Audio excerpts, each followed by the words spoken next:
할렐루야. 한 주간 평안하셨습니까? 네, 오랜만에 또 한 주간 만에 또 다시 뵙고 하니 반갑습니다. 오늘 주신 말씀 사무엘하 22장 32절에서 36절 말씀을 가지고 내 영혼은 안전합니다 라는 제목으로 함께 말씀을 나누기를 원합니다. 오늘 이 본문의 내용은 지난주 나의 피난처 위로하소서 2탄이다 라고 생각하시면 될 것 같습니다. 한번 따라 할까요? 내 영혼은 안전합니다. 우리 옆에 분 축복하면서 당신의 오늘도 안전합니다. 네, 감사합니다. 여러분 앉아 계신 모습이 아주 안전해 보입니다. 네, 감사합니다. 제가 이제 여기 오클랜드 공항에서 렌트카를 했는데요, 제일 싼 렌트카를 했는데 제일 비싼 렌트카를 주더라고요. 그래서 토요타 포러너, 제 평생에 한번 처음 타보는 좋은 렌트카를 타고 안전하게 왔습니다. 제가 좀 전에 말씀드린 것처럼 우리의 영혼의 안전에 대해서 한번 생각해보고 내 영혼이 어떻게 안전하게 살 수 있을까라고 하는 고백을 갖고 생각하는 그런 시간이 되기를 간절히 원합니다. 우리 코비드-19 팬데믹 시절을 지나오면서 안전이라는 단어가 얼마나 중요한가 우리는 깨닫고 발견했죠. 우리가 상상할 수 없는 삶의 어려움, 질병의 문제, 또 여러 가지 질병의 어려움들이 우리를 죽음의 위험까지도 이끌 수 있다는 것들을 생각해 보면서 지금 여러분들은 생존자입니다. 믿습니까? 코비드-19에 제가 담임 목회할 때였는데 그때 저는 가장 많이 했던 일이 장례였습니다. 양로병원의 어르신들을 장례하는데 교인들도 초대할 수 없고 피너럴 서비스도 사람들과 함께 할 수 없는 상황에서 잠깐 목사님과 자신의 가족들과 함께 잠깐 예배드리고 장례를 해야 됐던, 제가 보았던 장례 중에 가장 슬픈 장례가 코비드-19에 돌아가신 어르신들의 장례였습니다. 그 장례를 치를 때마다 모든 사람들이 마스크를 쓰고 또 혹시 또 위험한 이 상황이 오지 않을까 두려운 마음에 또한 이 장례를 치렀고, 또 이제 돌아가신 분이 혹시나 코비드로 인해서 돌아가시게 되면 더 조심하면서 장례를 치렀던 그런 기억이 있습니다. 그러면서 한 가지 생각했습니다. 내가 코비드 2년 동안 죽지 않고 살아서 감사하다. 그런 의미에서 우리는 오늘 생존자들입니다. 믿습니까?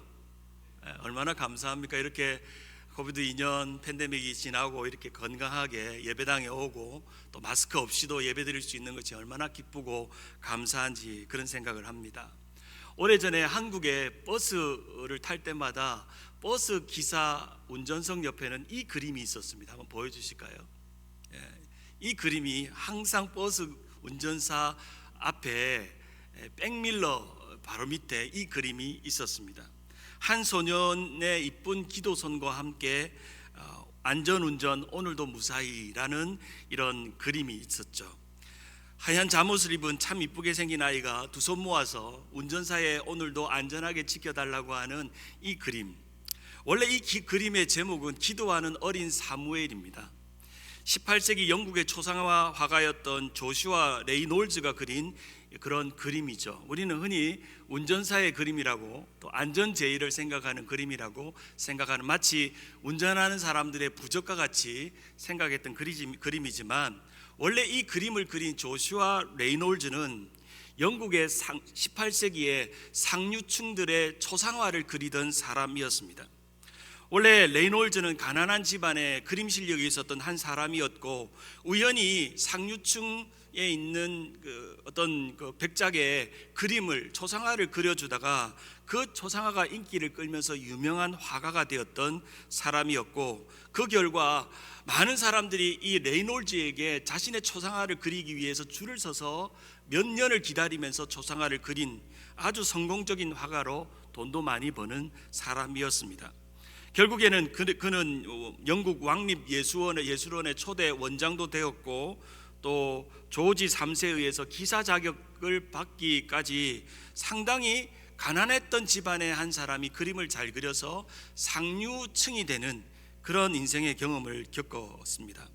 그런 어느 날 그림을 많이 남의 얼굴을 그려주는 초상화를 그리다가 어느덧 자기가 이렇게 성공하게 된 이유를 생각해 보면서 한 가지 이유를 생각했습니다. 바로 그것은 자신의 어머니와 자신의 누이가 자신을 위해서 기도했던 그 기도의 손이 생각이 났습니다. 그러면서 한참 동안 오늘 가난한 집안의 화가로서 자랐던 내가 이렇게 상류층의 그런 영국의 자귀를 받을 만큼 유명한 사람이 되었는데, 나의 지난날의 삶을 생각하면서 이 어린, 성경에 나오는 어린 사무엘이 어머니의 기도로 하나님 앞에 바쳐진 이 사무엘의 모습을 상상하면서 그렸던 내용이 바로 오늘도 무사히 안전운전, 마치 운전사들의 부적과 같이 붙여 있는 이 그림이었습니다. 아마 이 화가는 자신의 삶에 많은 성공도 이루었지만 자신의 어머니의 기도가 나를 이렇게 안전하게 여기까지 인도했다라는 그런 고백의 마음을 담아서 이 그림을 그렸다는 생각을 했을 것입니다. 사랑하는 여러분, 여러분이 지금까지 여기까지 소위 말하는 생존자로 살아가는 동안 여러분이 이렇게 안전하게 인도하시고 지켜준 분은 누구일까요? 여러분이 부지런히 안전을 위해서 노력했기 때문에 안전하게 왔을까요? 제가 좀 전에 말했다시피 오클랜드 공항에서 렌트카를 정말 좋은 차를 줘도 이 차는 안전할지 몰라도 운전하는 저는 안전하지 않을 수 있다는 생각에 낯선 길을 짧은 시간 한 30-40분 동안 운전해 오면서 하나님, 모르는 길 가도 안전하게 지켜달라고, 그리고 이 교회에 처음으로 제가 운전해서 왔는데 하나님 감사합니다, 안전하게 오늘 예배 시간 늦지 않게 지켜주셨군요 하면서 감사의 기도를 드리고 이 예배의 자리로 나왔습니다. 분명한 것은, 우리가 부인할 수 없는 것은 우리의 삶의 안전을 지켜주는 분이 계시다는 사실입니다. 믿습니까? 살아도 주를 위해, 죽어도 주를 위해 하는 이 놀라운 신앙의 고백이 오늘의 우리의 삶의 안전이며 삶의 유의입니다. 지난주에 말씀드린 것처럼 하나님을 나의 피난처로 삼고 나의 위로로 삼는 그 자체가 우리의 삶의 가장 안전한 보험입니다. 믿습니까?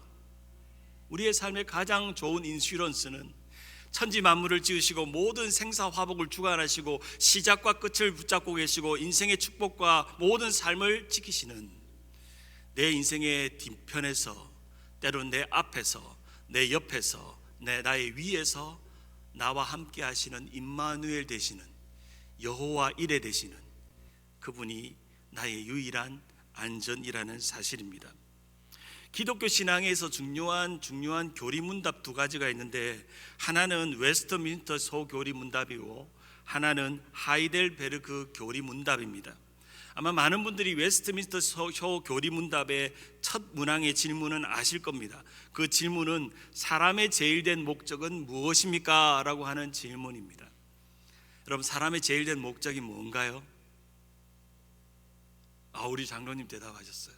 하나님을 영화롭게 하고 그를 영원토록 즐거워하는, 하나님만 예배하며 사는 삶, 하나님을 즐거워하는 삶. 사랑하는 여러분, 오늘 이 예배의 자리에 오신 가장 궁극적인 이유는 저를 즐거워하거나 교회를 즐거워하거나 오늘 점심 미나리 비빔밥을 즐거워하기 위해서 오는 게 아니라 하나님을 즐거워하기 위해 온 줄 믿습니다. 하나님을 즐거워하는, 하나님이 희락과 기쁨 속에 있는 삶이 우리의 삶의 가장 큰 목적입니다. 지난 한 주간 살아오는 동안 여러분 하나님 즐거워하셨나요? 하나님 즐거워요. 목사님, 저는 한 주간 지나오면서 너무 하나님이 즐거워요. 매일매일 하나님 생각하면요, 근심 걱정 다 떠나가고 염려 모든 떠나고 두려움 없어요. 내가 오늘 천국 가도 나는 즐거워요. 해피하다고 고백할 수 있는 하나님을 즐거워하는 거죠. 두 번째 하이델베르크 교리문답은 여러분 아마 못 들어보셨을 텐데, 그 첫 번째 질문은 이것입니다. 사나 죽어서나 당신의 유일한 위로는 무엇입니까? 라는 질문입니다. 웨스트민스터 소교리문답은 삶의 목적을 말했다면, 이 하이델베르크 교리문답은 당신의 유일한 위로는 무언가? 라는 겁니다.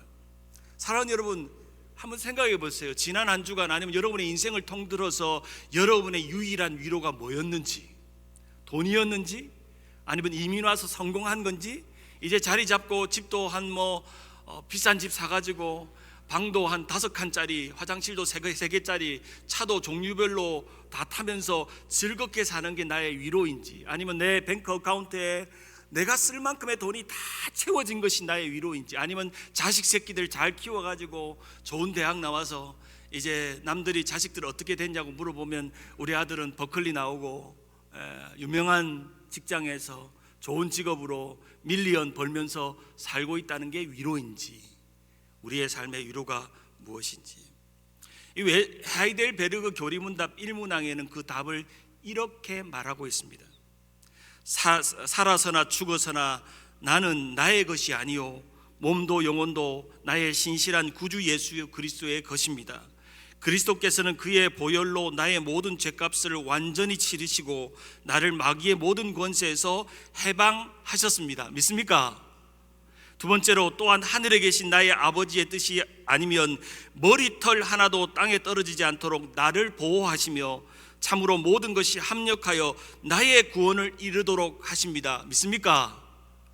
마지막으로, 그러므로 그의 성신으로 그분은 나에게 영생을 확신시켜 주시고 이제로부터 마음을 다하여 즐거이 그리고 신속히 그를 위해 살도록 하십니다. 믿습니까? 우리의 삶의 모든 내세와 삶의 만족과 즐거움을 주님께서 하시기에, 나는 내 것이 아니라 하나님의 것이기에, 나는 나의 삶의 위로의 가장 중심은 주를 위해 살면 그것이 가장 큰 뭐라고요? 위로라는 거예요.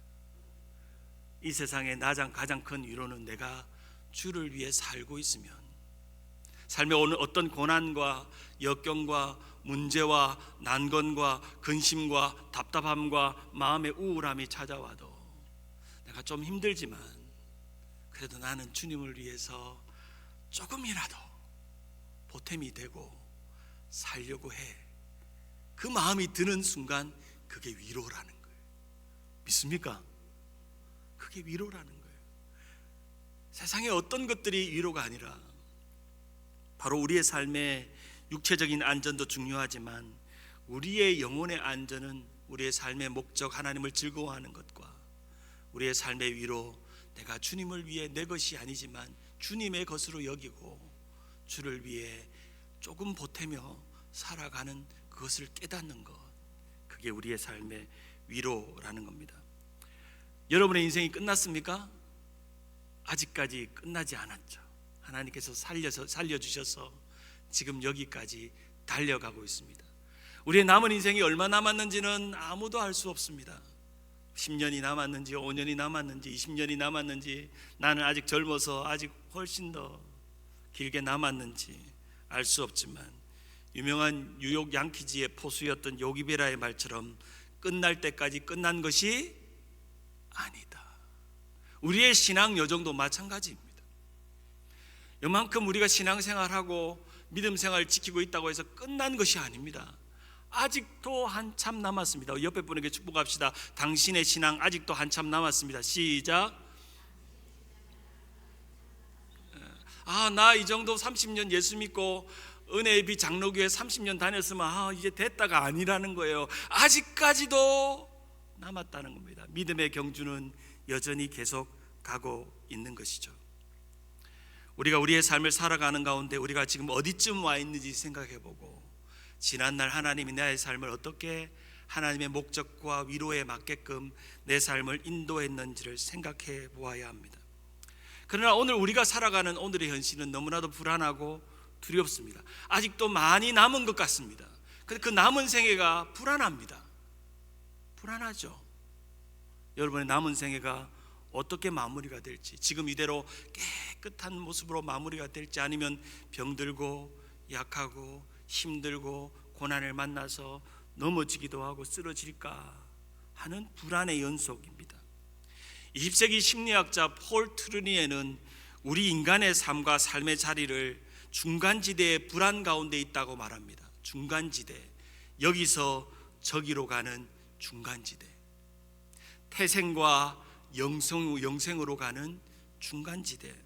그러면서 그의 책에서는 이렇게 비유를 들어 말합니다.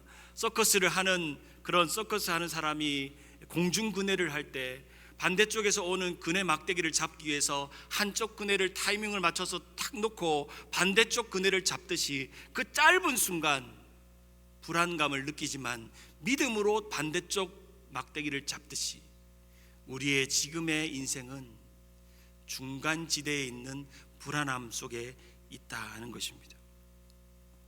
우리의 삶은 여전히 불안합니다. 여전히 두렵습니다. 여전히 우리의 앞날은 알 수 없습니다. 세상은 여전히 재난이 있고 전쟁이 있고, 며칠 전에 미국 뉴스를 보니까 저기 네바스카 이런데 토네이도가 부는데요, 와, 집이 통째로 날아가요. 집이 그냥 차가 통째로 날아가는, 우리가 살아가는 이 시대는 점점점 어려워집니다. 여전히 삶의 고난들이 많습니다. 불황이 오고 불경기가 오고 물가는 어마어마하게 높습니다. 여전히 먹고 사는 게 불안합니다. 그런 가운데서 우리가 놓지 말아야 될 것은 우리의 육체의 삶에 불안함이 찾아오더라도 우리의 영혼만 안전하면 된다는 사실입니다. 우리의 영혼이 육체를 지배하기에 우리의 영혼이 안전하게 든든하게 믿음 안에 서 있으면 우리의 삶의 어떤 상황도 견딜 수 있는 것이죠. 오늘 우리가 함께 살펴보는 사무엘하 22장은 다윗의 인생을 통틀어 자신의 삶의 가장 아름다운 시편을 쓰고 있는 대목이라고 말할 수 있습니다. 이 사무엘하 22장은 시편 18편을 반복해서 인생을 요약하듯이 설명하고 있는 시편입니다. 어쩌면 다윗의 시편 중에 가장 대표적인 시편이 시편 18편이고, 그 시편 18편을 다시금 다윗의 인생을 정리하면서 자신의 입으로 다시 고백하고 있는 것이 사무엘하 22장 23장의 말씀입니다. 시편은 150편으로 그 중에 약 반 정도 73편이 다윗의 시편인데, 그 다윗의 시편 중에 다윗의 시편을 가장 잘 요약하고 있는 것이 바로 시편 18편이며, 그 18편이 오늘 사무엘하 12장에 그대로 기록되어 있습니다. 자신의 인생의 삶. 그래서 어떤 주석가들은 이 사무엘하 22장을 다윗의 인생의 승전가라고 말합니다. 승전가, 내 삶의 빅토리를 고백하는 노래라는 겁니다. 사무엘하 22장 1절을 같이 한번 읽어볼까요? 사무엘하 22장 1절, 22장 1절입니다. 22장 1절입니다. 여호와께서 다윗을 모든 원수의 손과 사울의 손에서 구원하시던 그날에 다윗이 이 노래의 말씀으로 여호와께 아뢰되, 그러면서 23장 1절 같이 한번 읽어봅니다. 시작. 이는 다윗의 마지막 말이라. 이새의 아들 다윗이 말하며 높이 세워진 자, 야곱의 하나님으로부터 기름 부음 받은 자, 이스라엘의 노래 잘하는 자가 말하노라. 인생을 이제 다 정리하는 다윗이 자신의 인생의 노래 중에 가장 다시금 기억하는 오리지널 노래, 엑기스와 같은 노래를 다시금 반복하면서 자신을 이렇게 소개합니다. 높이 세워진 자, 야곱의 하나님으로부터 기름 부음 받은 자, 이스라엘의 노래 잘하는 자. 흔히 우리가 다윗을 생각할 때는 대단한 전쟁의 영웅이고, 또한 대단한 지도자고, 또 한 나라의 임금이고 통일 왕국의 임금이라고 생각하지만, 자신은 자신의 삶을 이 세 가지로 요약합니다. 높이 세워진 자. 누가 높이 세워줬죠? 하나님이 다윗을 높였어요. 내가 지금 높아져 있지만 이 자리는 결단코 내가 스스로 높아진 것이 아니라 하나님이 나를 높이 세워줬다. 그리고 하나님으로부터 내가 이 자리에 있다. 자신의 존재가 기름 부음 받아 있다. 그리고 노래 잘하는 자. 사랑하는 여러분, 여러분도 주님 앞에서 여러분의 인생을 고백할 때 노래 잘하는 자가 되시기를 주님의 이름으로 축원합니다. 노래를 잘 불러서 잘하는 게 아닙니다. 자신의 인생의 삶의 고난을 지나면서 고난이 바뀌어서 기도가 되고, 기도가 바뀌어서 노래가 되는, 그래서 하나님 앞에 드릴 노래가 많은, 노래가 아름답게 음을 맞추고 화음을 내서가 노래 잘하는 사람이 아니라 나만이 하나님 앞에 드릴 수 있는 아름다운 신앙의 간증과 고백이 있는, 그 두려움이 변하여 내 기도 되었고, 그 한숨이 변하여 내 노래 되었네. 주님을 찬송하면서 할렐루야 할렐루야. 내 앞길 멀고 험해도 같이 나 주님만 따라가리. 그 노래가, 여러분의 노래가, 이 찬양 부를 때마다 이건 내 거야 하는 그 노래가, 이 노래가 내 이야기라고 말하는 그 노래가, 주님 따라가는 그날까지 찬송하면서 노래하면서 살리라고 하는 그 노래들이 노래 잘하는 자, 노래 부르는 자 다윗의 삶이었다는 것입니다. 다윗은 수없이 사울의 손에서 도망 다녔습니다. 원수들의 손에서 도망 다녔고 쫓겨갔습니다. 늘 막막했고 두려워했고 목숨 하나 연명하기 힘든 삶의 순간들이었습니다. 그때마다 다윗은 뭘 잘했냐면 노래를 잘했습니다. 그리고 노래를 만들었습니다. 그 노래에는 다윗의 처절한 기도가 있었고, 처절한 고백이 담겨 있었고, 처절한 간증이 있습니다. 저는 이제 연세 드신 분들 신방 갈 때마다 꼭 부탁하는 게 있습니다. 권사님 장로님, 제가 권사님 장로님 장례 치러 드릴 때 장례식 때 불렀으면 좋을 노래 두 곡을 꼭 선정해 달라고 합니다. 그래서 제가 꼭 그 권사님 장로님 이제 연세 드신 분들에게 그걸 다 적어 놓습니다. 보통 이제 장례식이 나면 자녀들이 순서를 정하잖아요. 그러면 항상 자녀들은 엄마 아빠가 무슨 찬양 좋아했는지 몰라요. 그래서 어떤 찬양 할까요 하면 들려오는 대답은 목사님이 알아서. 목사님이 알아서. 그래서 저는 그 목사님이 알아서라는 말이 너무 싫더라고요. 이 권사님 장로님이 자신의 노래가 분명히 있을 거예요. 저희 아버님은 나의 갈 길 다 가도록 있거든요. 그래서 날마다 아버지는 항상 예배 드릴 때마다 나의 갈 길 다 가도록 예수 인도하시리. 우리 어머님은 대산을 넘어 험곡에 가도 빛 가운데로, 우리 며칠 후 며칠 이런 건 부르지 말고요. 요단강 건너가 장르 노래 말고요. 여러분들이 좋아하는 노래를 여러분 성경 맨 앞에 적어 놓으세요. 적어 놓으세요. 여러분 아이들에게 아빠는 나중에 피너럴 서비스할 때 꼭 주례하는 목사님에게 이 찬양 불러달라고. 그래서 권사님 장로님들한테 그걸 받으면요, 자녀들이 너무너무 좋아해요. 우리 아빠 노래라는 거예요. 우리 엄마 노래라는 거예요. 여러분 분명히 여러분의 인생을 살아오면서 이 찬양은 내 노래가 있을 거예요. 있죠?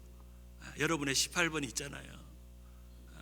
가요만 18번이 있는 게 아니고 소양강 처녀가 중요한 게 아니라 찬송 중에 내 18번이 있어야 돼.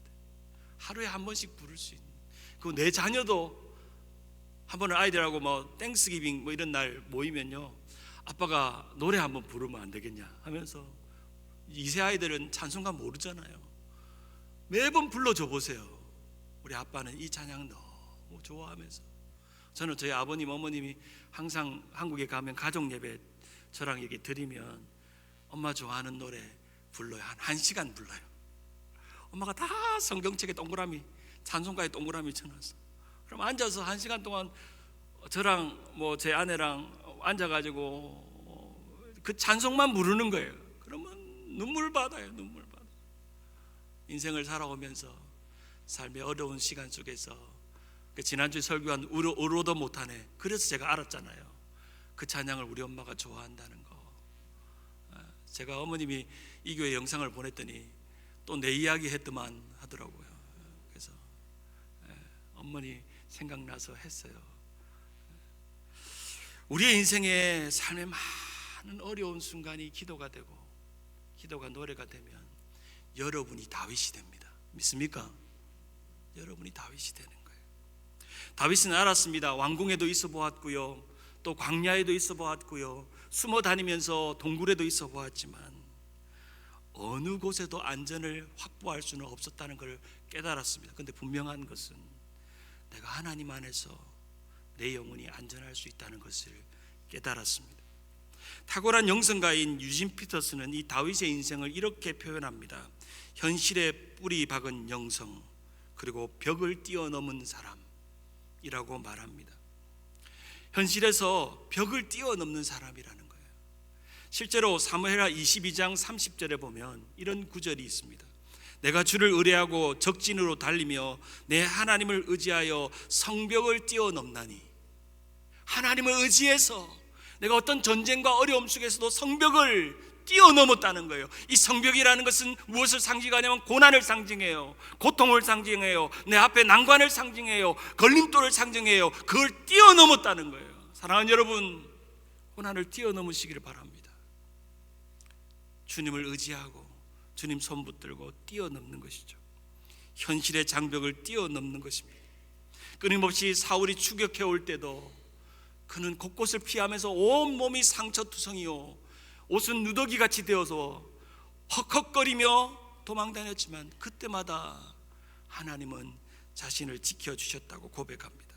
바로 그 인생의 고백이 사무엘하 22장 2절, 이르되 여호와는 나의 반석이요 나의 요새시요 나를 위해 나를 건지시는 자요 내가 피할 나의 반석의 하나님이시요 나의 방패시요 나의 구원의 뿌리시요 나의 높은 망대시며 그에게 피할 나의 피난처시요 나의 구원자시라 나를 폭력에서 구원하셨다 고백하는 다윗의 모든 시편에 등장하는 레파토리입니다.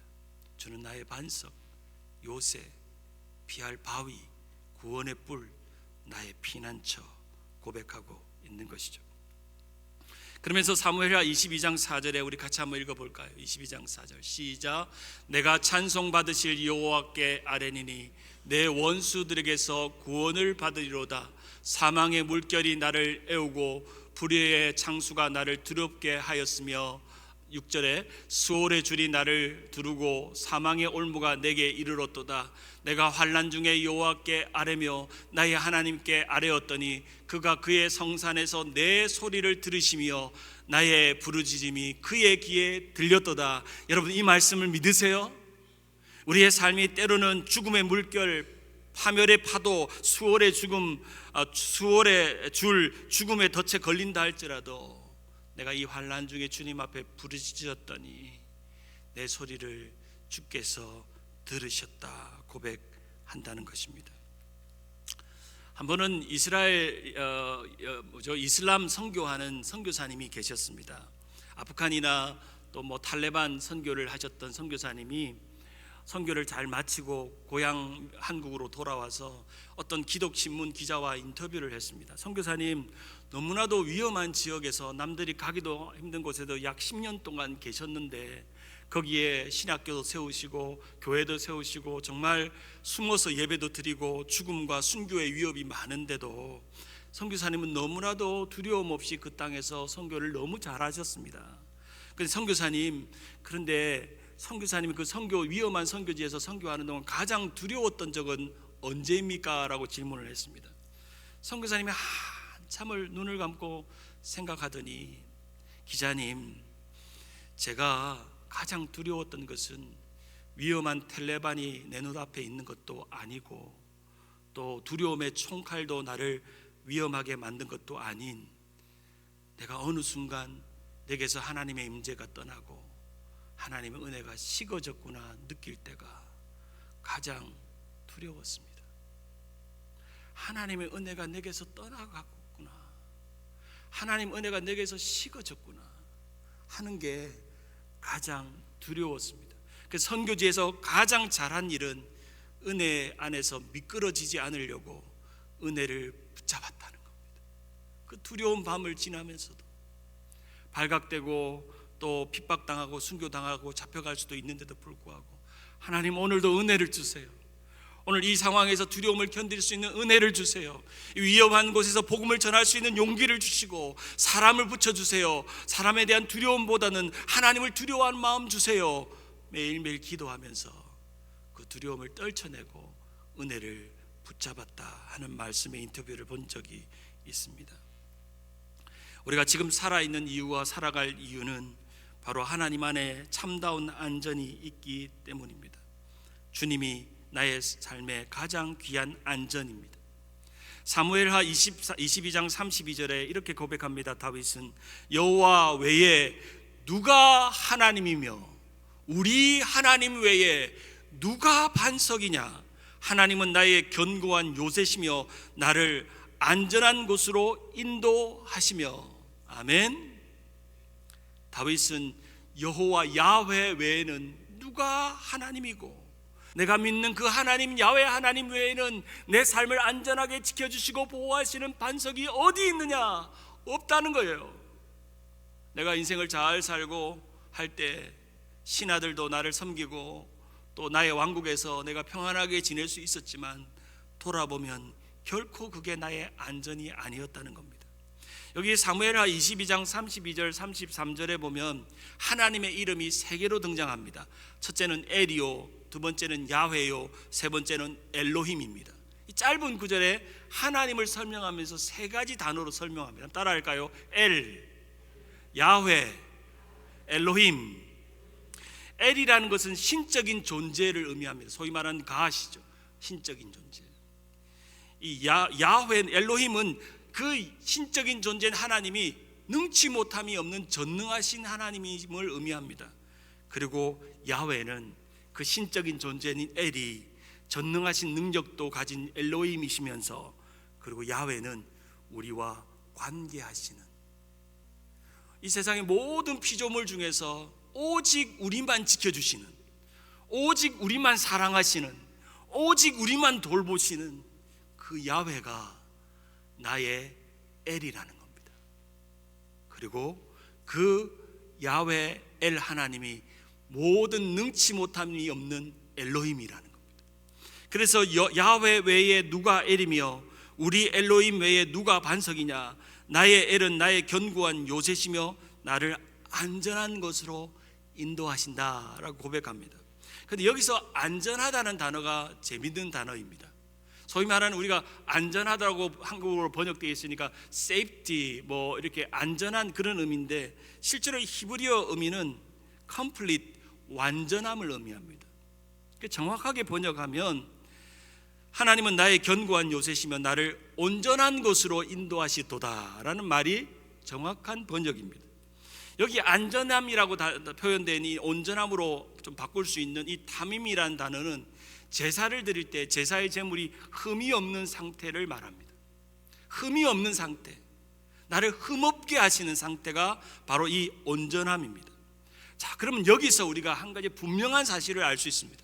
하나님, 우리가 이 세상에서 문제 없고 어려움 없고 고난 없고 삶의 고난을 뛰어넘는 그냥 세이프티한 안전을 원하는 게 아니라 이 세상에 고난도 있고 질병도 있고 문제도 있고 환난 풍파 있지만 그래도 하나님 앞에 흠없고 온전한 예배자로 세워지는 거룩한 제물로 만들어지는 온전함을 원한다는 겁니다. 사랑하는 여러분, 하나님의 안전은요 온전함을 의미합니다. 여러분이 거룩하고 온전하게 살아가는 것입니다. 유명한 말 중에 이런 말이 있어요. 배가 항구에 있을 때 가장 안전하지만 그것이 배를 만든 목적이 아니라는 거죠. 배가 항구에만 있는 게 아니라 배는 무엇 위에 만들었냐면 항해를 위해서 만들었습니다. 그렇죠? 항구에 있는 건 잠깐이에요. 배가 항구에만 있다면, 제가 LA 가면 롱비치에 배들이 이 항구에 기다리고 있어요. 기다리고 있는 배들이 이렇게 보이는데 그냥 배가 항구에 롱비치 항해 아니면 뭐 여기 샌프란시스코 항해만 있다면 그 배의 목적과 이유는 없어지는 것이죠. 항해를 위한 것이죠. 우리의 인생도 마찬가지입니다. 그저 안전한 삶의 항구에만 있는 게 아니라 우리의 삶은 새로운 도전과 모험을 향한 믿음의 항해를 하는 것입니다. 그런 의미에서 여러분들은 항해사입니다. 항해사, 믿음의 항해. 결국에는 소망의 길로 우리를 인도하시는 그런 삶을 살게 하는 것이죠. 다윗은 자신의 인생 가운데서 인생의 항해 속에서 많은 풍파를 만났습니다. 죽음의 위협을 만났습니다. 수월과 같은 지옥의 경험도 했습니다. 그러나 하나님은 결국에는 자신의 삶을 이 믿음의 여정을 승리케 하셨고 하나님 나를 지켜주셨다고 말합니다. 그리고 자신의 영성을 이렇게 표현합니다. 사무엘하 22장 34절. 사무엘하 22장 34절. 나의 발로 암사슴 발 같게 하시며 나를 높은 곳에 세우시며 내 손을 가르쳐 싸우게 하시니 내 팔이 놋화를 당기도다. 주께서 또 주의 구원의 방패를 내게 주시며 주의 온유함이 나를 크게 하셨다 말씀합니다. 여기서 우리가 주목해야 될 것은 다윗이 안전한 곳은 돌이 많고 험악한 곳이고 어려운 곳이었지만 마치 암사슴발이 가지고 있는 그 쪽발로 높은 것을 뛰어다니듯이, 심지어 남들이 위험해 보이는 그곳에서도 이 암사슴은 높은 곳에 뛰어다니기에 최적화된 쪽발로 높은 것을 뛰어다니는 겁니다. 실제로 제가 이스라엘 갔을 때 이 염소들과 사슴을 본 적이 있는데 그 높은 그 절벽에 그 발로 너무 안전하게 서 있습니다. 너무너무 신기해요. 우리 같으면 빨리 미끄러져서 떨어질 것 같은데 자기는 평안하게 그 높은 발로 있다는 거예요. 그것이 암사슴의 실력입니다. 중요한 것은 우리가 고난이 오면 마치 높은 곳을 다니는 암사슴의 앞발과 같은 신앙의 실력을 주십니다. 그걸 견딜 힘을 주십니다. 견딜 말씀을 주십니다. 은혜를 주십니다. 그래서 그것을 견고하게 쓰도록 나를 붙잡아 주신다는 사실입니다. 우리가 흔히 안전이라고 생각하는 것은 위험한 것도 아니고 낭떠러지도 아닌 곳에 안전하고 생각하지만 하나님의 안전한 것은 고난이 있고 어려움이 있지만 거기서 믿음으로 승리하고 적응하는 능력, 견딜 수 있는 능력, 그 지혜를 우리에게 주신다는 사실입니다. 사랑하는 여러분, 우리가 하나님 안에 안전한 것만큼 행복한 것은 없습니다. 예수님의 제자들은 오병이어의 놀라운 기적을 경험하고 나서 예수님과 함께 배를 타고 건너편 마을로 가고 있었습니다. 그 전날까지만 해도 오병이어 사건 여러분 기억하시죠? 물고기 2마리와 보리떡 5개로 5,000명을 먹이는, 이제 예수님 따라다니면 굶어 죽을 일은 없겠구나, 이야 이제 예수님 배고프면 다 먹여주겠구나, 이야 아싸 하고 그 배를 탔는데 풍랑을 만났습니다. 중요한 건 예수님이 함께해도 풍랑이 왔어요, 안 왔어요? 풍랑이 왔어요. 그러니까 좀 전까지도 예수님과 함께하는 걸 즐거워하고 예수님과 함께하는 것만으로 삶의 만족이 안전이라고 생각했던 제자들이 두려워 떨기 시작합니다. 원망합니다. 주여 우리가 죽게 되었나이다 외칩니다. 그때 주무시던 예수님께서 하신 말씀, 어찌하여 믿음이 없느냐, 안심하여 하라, 내니 두려워 말라. 성경에 등장하는 명령 중에 가장 많은 명령이 두려워하지 마, 두려워하지 마. 저는 종종 항암 치료를 하는 성도들에게 꼭 이 말씀 드립니다. 안심하라, 내니 두려워 말라.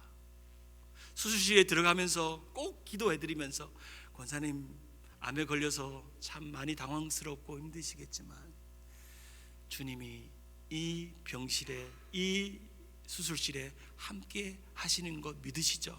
아멘 아멘 하십니다. 그리고 손을 꼭 붙잡고 귀에다가 안심하라, 내니 두려워 말라 하면 아멘 하고 눈물을 흘리십니다. 그리고 항암 치료하는 동안도 그 말씀 붙들고 견디는 성도들 본 적이 있습니다. 팬데믹을 지나면서 늘 불렀던 제 찬송 하나가 있습니다. 찬송가 408장, 나 어느 곳에 있든지, 나 어느 곳에 있든지 늘 마음이 편하다. 주 예수 주신 평안함 늘 충만하도다. 같이 나의 마음속이 늘 평안해, 나의 마음속이 늘 평안해. 악한 죄 파도가 많으나 마음이 늘 평안해. 예수님은 제자들에게 말씀하셨습니다. 평안을 내게 끼치노니 곧 나의 평안을 너희에게 주노라. 내가 너희에게 주는 것은 세상에 주는 것과 같지 아니하니라. 너희는 마음에 근심하지 말고 두려워하지 말라. 말씀을 했습니다. 사랑하는 여러분, 삶의 많은 두려움들이 여지없이 나를 흔들 때마다 삶의 벽을 뛰어넘는 영성으로 사시기를 바랍니다. 그리고 우리에게 준 사슴과 같은 실력으로, 믿음으로 그 위험을 뛰어넘고 승리하는, 믿음 안에서 주 안에서 안전하게 살아가는 그런 모든 성도들 되기를 주님의 이름으로 축원합니다.